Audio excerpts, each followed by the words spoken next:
I don't think so, ma'am. Sorry. You cannot talk about integrity of some of your people in your department. I have, right now I'm not going to mention names, I have with me proof to show you na marami ka mga tiwaling tauhan dyan sa loob ng DNR. Thank you very much for that, Mr. Senator. We would very much welcome that kind of information. Kaya nga po, yung mga nasa paligid mo ng mga USEC, pinakailangan po, i-reassess niyo po sila.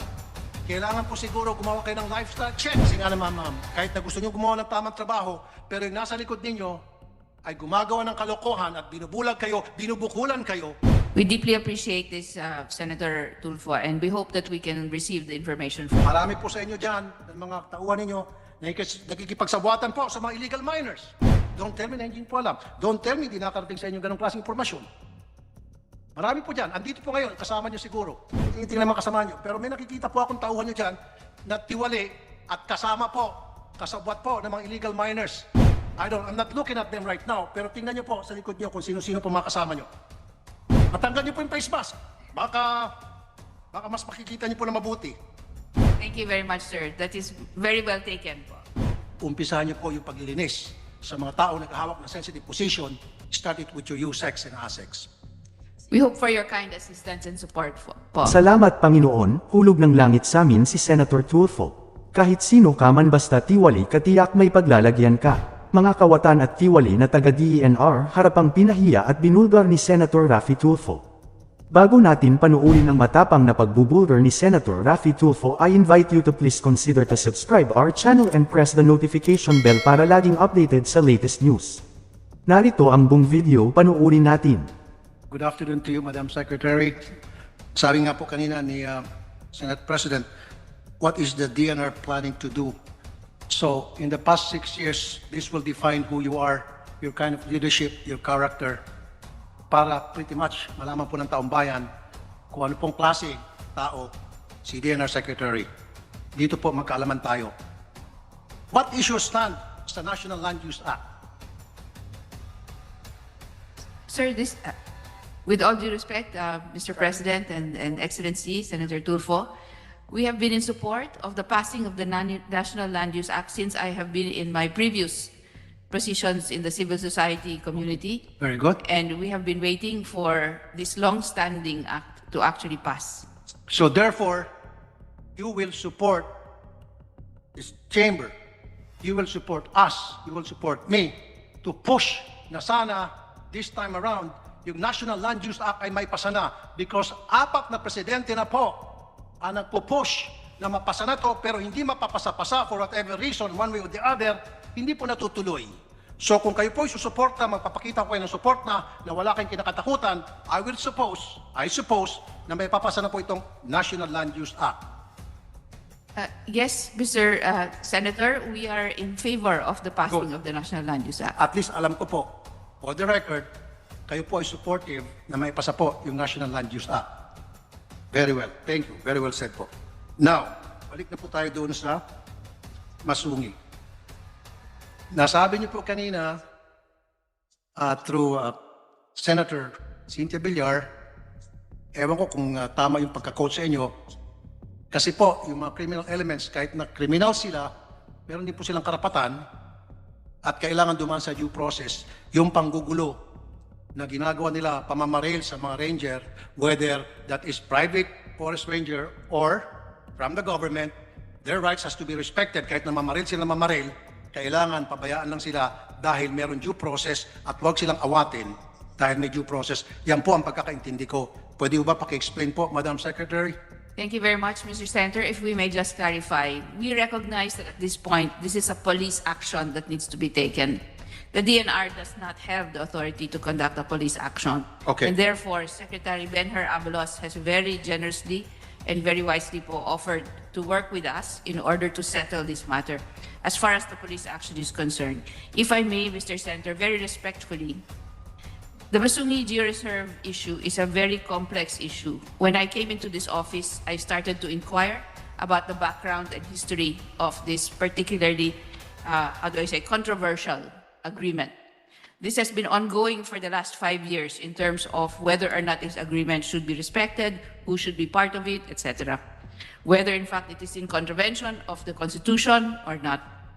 I do support, very respectfully, Mr. Senator, that the Senate and the congressional investigations take place so that all of these details, these complexities may be put forward in full transparency for everyone to understand how complex this issue has become.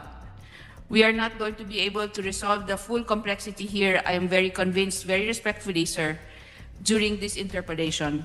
However, we are preparing, as I indicated in my written response to the letter that you have mentioned, we are preparing and we are very willing to cooperate with both the Senate and the House. I understand there has been a motion already from Senator Risa Ontiveros to open an investigation in the Senate. And we are also aware that in the lower house in Congress, Representative Dino Tanuatco, Representative Jack Duavit, Representative Jojo Garcia will also open an investigation to this matter. The DNR will cooperate fully with both investigations po, Mr. Senator. Okay, very well said. At asahan ko po yan, yung tinatawag niyong cooperation. Break muna tayo dyan sa Masungi. Let's talk about figures. 10 billion pesos pa ang inyong operation expenses. And then nadagdagan po ng 2 billion support for operation. 12 billion para lamang sa operation. And then, ang nakapagtataka po, nagsingit pa po ng 90 million. Pagdating po sa lower house, inaprubahan po sa upper house, dito po sa Senado, ang laki-laki na nga po ng budget, 12 billion, dinagdagan pa po talaga ng 90 million para mapunta po sa Office of the Secretary, 60 million. Sa opisina niyo po, 60 million. 10 million para sa mining monitoring, and 20 million para sa national water. Hindi pa po ba sapat ang 12 billion na operation expense na kailangan pa po humingi ng another 90 million para sa inyong tanggapan, Madam Secretary? With all due respect, Mr. Senator, the DNR is tasked to manage trillions of natural resources in value. Okay. We are but number 12 po in the order of magnitude in terms of the budget of the government. There is a very severe lack po of capacity in terms of being able to monitor and supervise different areas of the DNR's work. So the additional amounts that were referred to po by you, respectfully, sir, were really additional amounts to help us, number one, with water security, which has been an indicated priority of this administration. And secondly po, in terms of mining, that was for instruments, as I understand it, that is a ground penetrating radar instrument that is badly needed by our Mines and Geoscience Bureau in order to actually conduct their investigations as to mining and geostrategic resources for the country. Okay, so what you're saying is, yung pong bilyones, 12 billion, ay doon po para sa water security, mining, radar. Sir po, the additional amounts for the mining and geoscience and for the water security, those were additional amounts po. Okay. The Office of the Secretary's budget cascades all the way down to the regions po in terms of operations. Hindi po lahat yan ginagasta ng Office ng Secretary. Kinakascade po yan pababa to all the regions to be able to operate and conduct their mandate. Opo. Okay, can you give me a breakdown, quick breakdown dito po sa 12 billion? Kasi meron na pong 10 billion operation expense. Sana po sinagad yun na lang. Nagdagdag po ng 2 billion support for operation. Andito. At while you're there, while you're at it, at tinitingnan po yung mga dokumento ninyo, meron po kayong confidential intel and extraordinary expense fund, 13.9 million.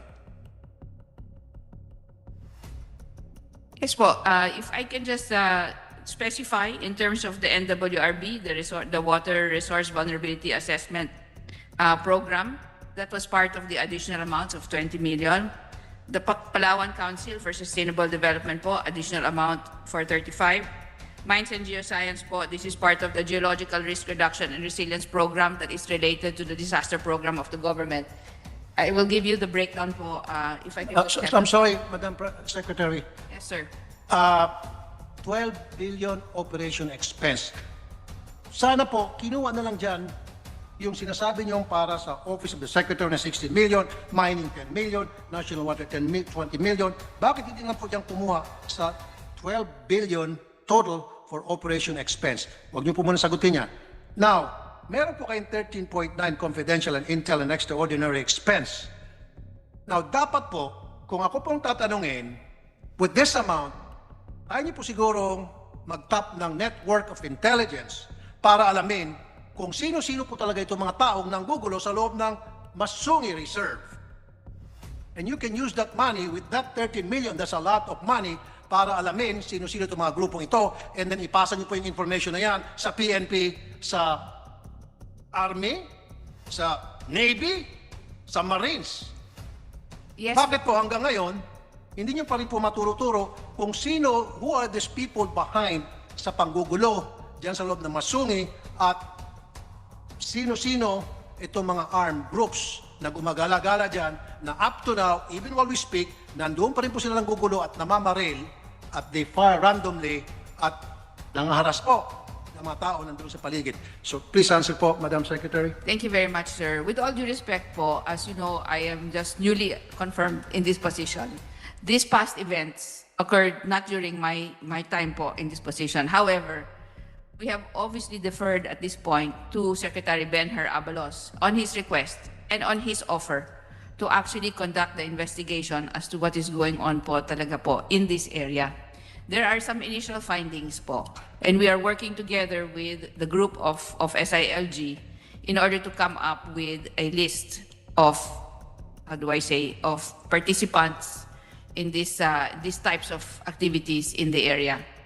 At this point po, I'm not at liberty, and we do not have a full knowledge as to who these personalities are. However, there is a history, there are names, and I'm deferring at this point to the investigation that's being conducted by the police po, in terms of identifying the characters and taking the necessary action. So what's the status of the investigation being conducted by the DILG na naipasa niyo po sa kanila? Sabi niyo kasi po, bago lamang kayo sa inyong posisyon. At by the way, bago din po ako sa Senado, pero I know for a fact na kapag meron kang pinasa na trabaho mo naman yon sa another agency for help, dapat you should be on top of that. Yes, po. Whatever that pinasa mo doon sa agency na yon, like the DLG in this case. Thank you very much po. I will be meeting with Secretary DENR Abalos shortly. As you know po, I have just arrived from being designated by the President as head of delegation to the climate change negotiations, and so I don't want to have this type of conversation really remotely with the Secretary. So we are due to meet po, definitely if the next cabinet meeting we will be meeting. I will be seeing him there po, as with your brother po, si Secretary Erwin, who is my seatmate in the cabinet meeting po. Okay. The MOA was entered into by DNR and Masungi. DNR now saying MOA is illegal, so mali ang DNR in entering into this MOA. Sir, at this point po, the nature of the MOA and the history of the MOA is what we are trying to finally establish. There are conditions that were stipulated and terms that were stipulated in the MOA that really contravene certain provisions of our Constitution and other types of legal declarations. So at this point po, we will put forward what has been the developing opinion that that instrument will have to be revised somehow if we are to continue with this kind of arrangement with the group that is currently in possession of this area. Okay. So with that, ang gusto ko po, by next week, malaman ko po namin kung ano na po ang sitwasyon ng kaguluhan dyan sa Masungi, kung kailan po yan ma-address, kailan na po natin mapalayas yung mga armed groups dyan po sa loob ng Masungi, na yung report nakakarating sa akin, just imagine, M16, M203, meron sila, samantalang yung ating mga pulis, pagpupunta dyan, naka 9mm lang, they are outnumbered, and they are, of course, pagdating po sa puwersa, pagdating po sa firepower, sila po ay talo. So I need to know who are those people. Kaya po kanina, tinalakay ko po yung confidential funds ninyo, na sana po magamit nyo po yan para alamin sino-sino po itong mga grupo ng gugulo, unless kung ayaw nyo po talaga malaman. Hindi po kayo, sabi nyo bago lang kayo, baka meron po kayong mga tao dyan na matagal na po dyan sa DNR na maaring kasabwat, maaring friendship, maaring loko-loko, na kayo po'y binubulag o kayo po'y nililigaw. Please be assured, Senator Raffy, that we will be getting to the bottom of this and we will be submitting that report to you. We would like this to be formal and therefore we will base it on the report from the DILG po. So very respectfully, we are also wanting to get to the bottom of this issue for final resolution. Thank you very much po for your questions. We hope that this will in fact advance and accelerate the investigation that is going on po. Marami po dyan mga Yusek na panahon dinosaur, nandiyan na po sa pwesto. Pwede ho ba pakiimbestigahan yung mga Yusek na yan? At sa tinagal-tagal na nila, mukhang nagkakaroon silang dementia, hindi na po nila nagagawa yung tamang trabaho nila. Maybe it's about time na ma-assess nyo po sino-sino yung mga Yusek na yan na pagkatagal-tagal ng panahon nandiyan pa rin. Siguro po, it's about time na re-assess nyo po yung mga posisyon dyan sa DNR na maaari po, I believe you, kayo po ay diretso, gusto nyo po mapabago ang DNR, pero how can you do that kung yung nasa likod nyo po ay mga taong, sabihin na natin, salbahe. Okay? At kayo po ay pinaikot lamang. Thank you very much po. That advice is well taken. And please be assured that we are trying to build a team that have the same kind of vision, that have the same, hopefully the same integrity and commitment to the mission of the DNR. I don't think so, ma'am. Sorry. You cannot talk about integrity of some of your people in your department. I have, right now I'm not going to mention names, I have with me proof to show you na marami ka mga tiwaling tauhan dyan sa loob ng DNR. Thank you very much for that, Mr. Senator. We would very much welcome that kind of information in terms of our trying to build a team within the DNR. Kaya nga po, yung mga nasa paligid mo ng mga Yusek, kinakailangan po, i-reassess niyo po sila. Kailangan po siguro gumawa kayo ng lifestyle check tungkol sa mga buhay-buhay nila, kung sino sila. You have really to assess who they are. Kasi nga naman, ma'am, kahit na gusto nyo gumawa ng tamang trabaho, pero yung nasa likod ninyo ay gumagawa ng kalokohan at binubulag kayo, binubukulan kayo, sayang lang po yung mga ginagawa nyo ang kabutihan para sa inyong departamento. We deeply appreciate this, Senator Tulfo, and we hope that we can receive the information from you for our use in the investigation. Marami po sa inyo dyan, ng mga tauhan ninyo, nagkikipagsabwatan po sa mga illegal miners. Alam niyo po ba yan? Don't tell me na hindi po alam. Don't tell me di nakarating sa inyo ganong klaseng informasyon. Marami po dyan. Andito po ngayon, kasama nyo siguro. Hindi ko pa tinitingnan mga kasama nyo. Pero may nakikita po akong tauhan nyo dyan na tiwali at kasama po, kasabwat po ng mga illegal miners. I'm not looking at them right now, pero tingnan nyo po sa likod nyo kung sino-sino po mga kasama nyo. Natanggal nyo po yung face mask. Baka mas makikita nyo po na mabuti. Thank you very much, sir. That is very well taken po. Okay. Sige po. Gusto ko po, ang sa akin lamang po, alam ko po na gusto nyo pong mapatino yung isang departamento na tinatawag, isa sa pinakatiwaling departamento, I'm sorry to say this, sa ating gobyerno. You want to clean it, and the way to do it is, umpisahan nyo po yung paglilinis sa mga tao naghahawak ng sensitive position, start it with your USEX and ASEX. We hope for your kind assistance and support po in this Thank you endeavor. po. Thank you po. Now, last na naman po. Ano po yung status ng Kaliwa Dam, Madam Secretary?